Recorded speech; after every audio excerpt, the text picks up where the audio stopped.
আপনারা এরকম আম গাছ কখনো হয়তো দেখেননি, কারণ যে গাছ দিয়ে ডালের ওপর দিয়ে ফ্রিভাবে হাঁটানো যায়, এক একটি ডাল আপনি এত সুন্দরভাবে হেঁটে আনন্দ উপভোগ করতে পারবেন যেটা কোনো আম গাছে সম্ভব না।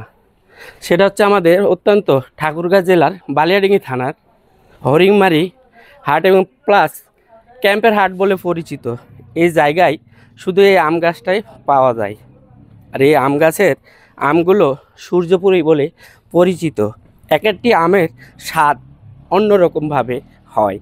আমি আসছি শুধু আপনাদের সাথে এই আম গাছ পরিচয় করার দেওয়ার জন্য। আসলেই আমরা কিন্তু কক্সবাজার অনেক জায়গায় যাই শুধু কন্টেন্ট ভিডিও তৈরি করার জন্য। আজকে আমি আসছি আমার জেলায় একটি গাছ যেটা আপনারা কেউ চিনেন না। যদি না চিনে থাকেন তাহলে এই আম গাছ থেকে আপনারা পরিচিত হতে পারবেন। আমার পেজ মোহাম্মদ রেজাউল করিম বাবু নামে পরিচিত। আপনারা জানেন আমার অনেক ভিডিও এক একটা মিলিয়ন মিলিয়ন ভিউ আছে। আপনারা চেষ্টা করলে আমার পেজে যোগাযোগ করতে পারবেন। সুন্দর সুন্দর আকর্ষণমূলক জিনিস এবং আকর্ষণমূলক গাছ ফুল ফল আমি কিন্তু আপনাদের মাঝে তুলে ধরি।